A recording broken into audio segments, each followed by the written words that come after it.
Hi friends, welcome back to my channel. இன்றைக்கி நம்ம ஒரு சூப்பரான ரெசிபி பார்க்கலாம்.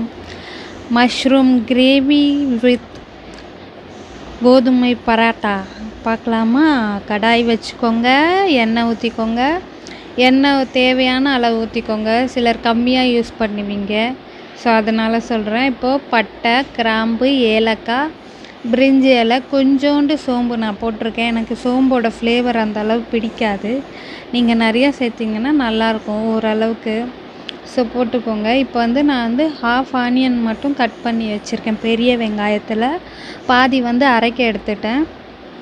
ஸோ இதை நல்லா வதக்கிக்கோங்க. கருவேப்பிலை போட்டுக்கோங்க. நான் 2.5 தக்காளி எடுத்தேன். அதில் 2.5 தக்காளி அரைக்க போட்டுட்டேன். பாதி தக்காளி தான் நான் வதக்கிறதுக்கு வச்சுருக்கேன். மொத்தமாக ஒரு மீடியம் சைஸ் தக்காளி 3 எடுத்தேன். ஒரு பெரிய வெங்காயம் எடுத்தேன். ஸோ இப்போ வெங்காயம் நல்லா வதங்கினதும் நீங்கள் தக்காளி ஆட் பண்ணிக்கோங்க. தக்காளி ஆட் பண்ணிட்ட அப்புறம் நல்லா வதக்கிக்கோங்க. தக்காளி கொஞ்சம் நல்லா அந்த வதங்கிட்ட அப்புறம் நல்லா அந்த மேஷி ஆகிற ஸ்டேஜ் இருக்கும்போது நம்ம உருளைக்கிழங்கு போட்டுக்கலாம். நான் இதான் ஃபஸ்ட் டைம் உருளைக்கிழங்கையும் மஷ்ரூமையும் சேர்த்து பண்ணுறேன்.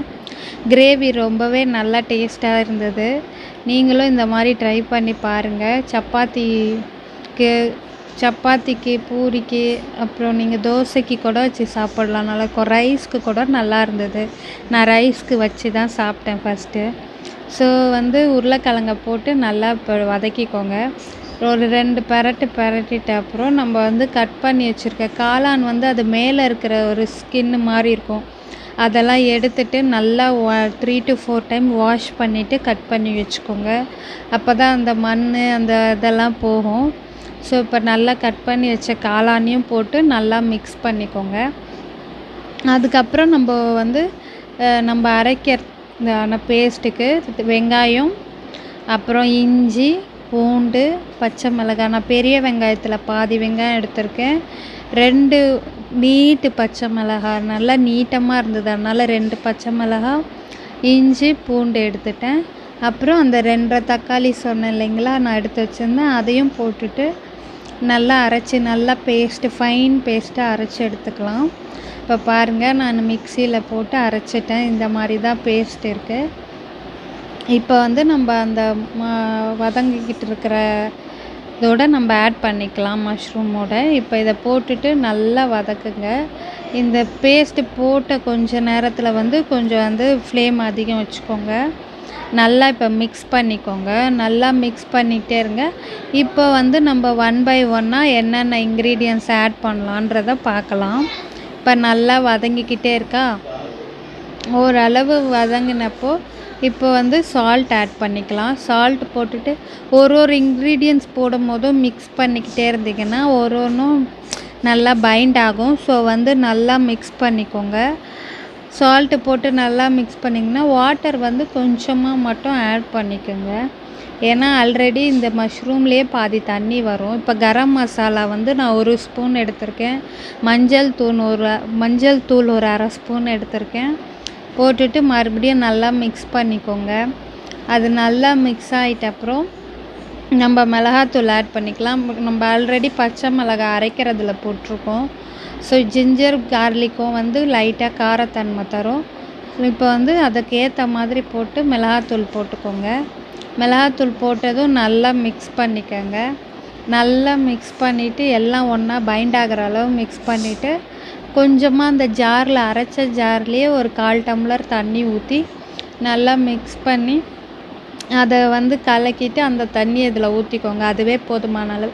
இல்லை உங்களுக்கு இன்னும் கொஞ்சம் தண்ணியாக வேணும்னாலும் தண்ணி ஆட் பண்ணிக்கோங்க. நான் கொஞ்சம் கெட்டியாக தான் வைக்கிறேன், திக்கு கிரேவியாக தான் வைக்கிறேன். ஸோ மூடி போட்டுட்டு ஒரு 5 மினிட்ஸ் கழித்து ஓப்பன் பண்ணி பார்த்திங்கன்னா இந்த மாதிரி இருக்கும். திரும்ப நம்ம நல்லா மிக்ஸ் பண்ணி விட்டுட்டு சால்ட்டெல்லாம் கரெக்டாக இருக்கான்னு பார்த்துக்கோங்க. வேணும்னா நீங்கள் சால்ட்டை ஆட் பண்ணிக்கோங்க. இந்த ஸ்டேஜில் நீங்கள் பெப்பர் ஆட் பண்ணிக்கிறதுனாலும் ஆட் பண்ணிக்கலாம், டேஸ்ட்டாக இருக்கும். நான் ஆல்ரெடி காரம் நிறையா போட்டதுனால போடலை. இப்போ நல்லா மிக்ஸ் பண்ணிவிட்டு மறுபடியும் கொஞ்சம் நேரம் க்ளோஸ் பண்ணி வைங்க. ஒரு 2 to 3 மினிட்ஸ் க்ளோஸ் பண்ணி மீடியம் ஃப்ளேமில் வச்சிங்கன்னா நல்லா பொட்டேட்டோலாம் நல்லா குக் ஆகிடும். மஷ்ரூம் எப்படியும் நம்மளுக்கு டக்குன்னு குக் ஆகக்கூடியது தான். பொட்டேட்டோவும் ரொம்ப டைம் எடுக்காது. ஸோ இப்போ நம்ம மூடி போட்டு கொஞ்சம் நேரம் ஒரு 3 மினிட்ஸ் கழித்து பார்த்தோன்னா நம்ம கிரேவி ரெடி ஆகிடும். பார்த்தீங்களா, பொட்டேட்டோவும் நல்லா வெந்துடுச்சு. ஸோ கிரேவி ரெடி ஆயிடுச்சு. இப்போ அடுத்தது நம்ம வீட் பரோட்டா பார்க்கலாம். கோதுமை மாவு எடுத்துக்கோங்க, தேவையான அளவு உப்பு போட்டுக்கோங்க, ஒரு சின்ன ஸ்பூன் அளவு சர்க்கரை போட்டு நல்லா மிக்ஸ் பண்ணிக்கோங்க. நல்லா மிக்ஸ் பண்ணிவிட்டு நம்ம எப்போவும் வந்து சப்பாத்திக்கு மாவு பிசைவோம் இல்லையா, அது மாதிரி தண்ணி தெளித்து நல்லா பிசைஞ்சிக்கோங்க. வீடியோ வந்து என்னோடய சின்ன பையன் எடுக்கிறான். ஸோ வந்து என்னால் ஒரு கையில் வீடியோ எடுத்துன்னு ஒரு கையில் பிசைய முடியல. ஸோ அதனால் தம்பி எடுக்க சொன்னேன். நல்லா அப்படி எடுத்து மாவு பிசைகிற மாதிரி எல்லாருக்கும் தெரியும் எப்படி சப்பாத்திக்கு மாவு பிசைவீங்கன்றது. இருந்தாலும் இந்த மாதிரி பிசைஞ்சு நல்லா பிசைஞ்சு எடுத்துக்கோங்க. அப்புறம் மேலே வந்து ஒரு ஸ்பூன் அளவு ஆயில் போட்டு அதை நல்லா ஸ்ப்ரெட் பண்ணி விட்டுடுங்க. அந்த மாவு ஃபுல்லாக ஸ்ப்ரெட் பண்ணி வச்சுட்டு க்ளோஸ் பண்ணிவிடுங்க. ஒரு 15 மினிட்ஸ் டு ½ அன் ஹவர் கூட வச்சுக்கோங்க. 15 மினிட்ஸே போதுமான அளவு. இப்போ வந்து ஒரு பவுலில் எண்ணெய் எடுத்து வச்சுக்கோங்க. சப்பாத்தி தேய்க்கிற கட்டை மாவு ரெடி. நான் வந்து மாவு டஸ்ட்டு பண்ணியெல்லாம் தேய்க்கிறதில்ல, ஃபுல்லாக ஆயில் தான் யூஸ் பண்ண போகிறேன். இப்போ பாருங்கள், மாவு எடுத்துக்கோங்க. நல்லா இந்த மாதிரி போட்டு உருட்டிட்டு உங்களுக்கு தேவையான சைஸ் வந்து பால்ஸ் பண்ணிக்கோங்க. நான் பிசைஞ்ச மாவில் பார்த்திங்கன்னா ஒரு 12 பால்ஸ் அளவுக்கு நான் எடுத்து வச்சுட்டேன். 12 பால்ஸ் வந்தது. இந்த மாதிரி நீங்கள் வந்து தனித்தனியாக ரேண்டமாக அப்படியே சும்மா எடுத்து வச்சுக்கோங்க. நல்லா ரவுண்டாக உருட்டி நம்ம சப்பாத்திக்கு நல்லா உருட்டுமே அந்த மாதிரி ஷேப்பாலாம் தேவையில்ல. இந்த மாதிரி உங்களுக்கு எந்த அளவு குவான்டிட்டி வேணுமோ அந்த அளவு எடுத்து வச்சுக்கோங்க. எடுத்துகிட்டு இப்போ நான் இந்த மாதிரி எல்லாம் பவுலில் போட்டு வச்சுக்கிறேன். ஒன்று ஒன்றா எடுத்து எப்படி தேய்க்கணும்னு பாருங்கள். நான் 2 பக்கமும் எண்ணெய் தடவிக்கிட்டேன். மாவு ஸ்ப்ரெட் பண்ணலை.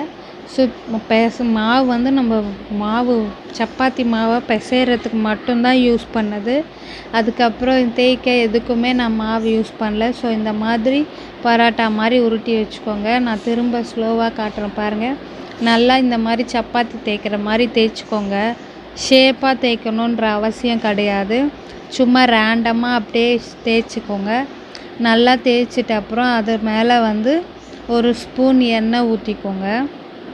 இந்த மாதிரி தேய்ச்சிட்டு ஒரு ஸ்பூன் எண்ணெய் ஊற்றி அதை நல்லா ஸ்ப்ரெட் பண்ணி விட்டுக்கோங்க. ஸ்ப்ரெட் பண்ணினதுக்கப்புறம் அதை அப்படியே இந்த மாதிரி ஃபோல்ட் பண்ணுங்கள். ஒன்று மேலே ஒன்றா அப்படியே மடித்து நம்ம பேப்பரில் விசிறிக்கெல்லாம் ஃபோல்டு பண்ணுவோம்ல, அந்த மாதிரி ஃபோல்ட் பண்ணிக்கோங்க. அதுக்கப்புறம் அந்த கேப்பில் வந்து ஒரு 1/4 ஸ்பூன் சும்மா கொஞ்சமாக எண்ணெய் அந்த கேப்பில் போகிற மாதிரி போட்டுட்டு இந்த மாதிரி அப்படியே உருட்டிக்கோங்க. உருட்டி அந்த அடியில் இருக்கிறத பாட்டமில் வச்சு ப்ரெஸ் பண்ணிட்டிங்கன்னா நம்மளோட டோ ரெடி. இப்போ இது மாதிரி எல்லாத்தையும் வந்து சுருட்டி வச்சுக்கோங்க. இப்போ வந்து என்ன பண்ணுங்கள், ஒன்று ஒன்றா எடுத்து இப்படி லைட்டாக தேய்ச்சிக்கோங்க. நான் ஒரு கையில் ஃபோன் வச்சுக்கிட்டு எடுக்கிறதுனால உங்களுக்கு நான் வீடியோ எடுக்கிறது ப்ராப்பராக இல்லை. ஸோ இப்போ இந்த மாதிரி நம்ம சப்பாத்தி தேய்க்கிற மாதிரி ரொம்பவும் ப்ரெஷர் கொடுத்து அழுத்தி தேய்ச்சிங்கன்னா ஒட்டிக்கும், அந்த லேயர் வராது உங்களுக்கு. ஸோ நல்லா அப்படியே ஜென்டலாக தேய்ச்சி எடுத்துக்கோங்க. இந்த மாதிரி தேய்ச்சிட்டு உங்களுக்கு எந்த அளவுக்கு வேணுமோ அந்த அளவு தேய்ச்சி எடுத்துக்கோங்க. அதுக்கப்புறம் வந்து நம்ம தோசைக்கல்லை வந்து அதுக்கு முன்னாடி ஆன் பண்ணி வச்சுக்கோங்க. தோசைக்கல்லை ஹீட் பண்ணி வச்சுட்டு இப்போ நம்ம தேய்ச்சதை எடுத்து தோசைக்கல்ல போட்டு நம்ம நார்மலாக எப்படி சப்பாத்திக்கு வந்து சுடுவோமோ அந்த மாதிரி மெத்தட்லேயே திருப்பி போட்டு கொஞ்சம் லைட்டாக அழுத்தம் கொடுத்து இது பண்ணுங்கள். கொஞ்சமாக வந்து வெந்துட்ட அப்புறம் லைட்டாக எண்ணெய் போட்டுட்டு திரும்பவும் அதே மாதிரி திருப்பி போடுங்க. இது நான் வந்து ஏன் காட்டுறேன்னா, ஸ்லோவாக காட்டுறேன்னா எல்லாருக்கும் சப்பாத்தி எப்படி பண்ணுறதுன்னு தெரியும். இருந்தாலும் புதுசாக யாருன்னா ட்ரை பண்ணுறாங்க, இல்லை புதுசாக பார்க்குறீங்க, சப்பாத்தி இதுதான் ஃபஸ்ட் டைம் பண்ண போகிறீங்கன்னா அவங்களுக்காக தான் இது கொஞ்சம் ஸ்லோவாக காட்டியிருந்தேன். இல்லைன்னா டைரெக்டாக எப்படின்ட்டு எடுத்திருப்பேன். இப்போ வந்து நம்ம எண்ணெய் போட்டுட்டு மறுபடியும் திருப்பி போட்டுக்கலாம். நல்லா அந்த ப்ரௌன் கலர் வந்து அங்கங்கே ப்ரௌன் வர ஆரம்பிச்சிடுச்சு. இப்போ நம்ம சப்பாத்தி ஒன்ஸ் நம்ம போட்டது வெந்துட்ட அப்புறம் என்ன பண்ணுறதுன்னு பார்க்கலாம். இந்த மாதிரி திருப்பி போட்டுக்கோங்க. ரொம்பவே டேஸ்ட்டாக இருந்தது. நீங்களும் இந்த மாதிரி செஞ்சு ட்ரை பண்ணி பாருங்கள். இந்த மாதிரி பண்ணிங்கன்னா 2 நாள் கூட அப்படியே சாஃப்டாகவே இருக்கும், நல்லாயிருக்கும். இப்போ பாருங்கள் 2 பக்கமும் நல்லா வெந்துடுச்சு. ரொம்பவும் ஹீட்டு அதிகம் வச்சு பண்ணாதீங்க. இப்போது சூடாக இருக்கும் போதே பரோட்டாவை எப்படி அடிப்பாங்களோ அந்த மாதிரி இதையும் தட்டி எடுத்துக்கோங்க. இப்போ பாருங்கள் சாஃப்டாக எப்படி லேயர்டாக இருக்குதுன்னு பாருங்கள். நான் ரொம்பவே டேஸ்ட்டாக இருந்தது அந்த கிரேவியோடு வைக்கும்போது. நான் இப்போ அடுத்த சப்பாத்தி பரோட்டா எல்லாம் சுட்டுட்டு காட்டுறேன் உங்களுக்கு எப்படி இருக்குன்னு. பாருங்கள் எப்படி லேயராக வருதுன்ட்டு. ரொம்பவே டேஸ்ட்டாக இருந்தது. நீங்களும் இதை ட்ரை பண்ணி பாருங்கள். இந்த ரெசிபி ரொம்பவே நல்லாயிருக்கும். இப்போ சர்வ் பண்ணலாம். பாருங்கள் தூக்கும்போதே எவ்வளோ சாஃப்டாக அப்படியே விழற மாதிரி போகுது. நல்லா லேயர்டாக இருக்குது. இப்போ வச்சுட்டு நம்ம செஞ்ச கிரேவியோடு சர்வ் பண்ணிடலாம். அவ்வளோதான் ஃப்ரெண்ட்ஸ். வீடியோ பிடிச்சிருக்குன்னு நம்புகிறேன். வீடியோ பிடிச்சிருந்தா லைக் பண்ணுங்கள், ஷேர் பண்ணுங்கள், மறக்காமல் கமெண்ட் பண்ணுங்கள், சேனலை சப்ஸ்கிரைப் பண்ணுங்கள். உங்களுக்கு இந்த டிஷ்ஷை ட்ரை பண்ணி பார்த்துட்டு எப்படி இருந்ததுன்ட்டு கமெண்ட் பாக்ஸில் கமெண்ட் பண்ணுங்கள். தேங்க்யூ, பாய்.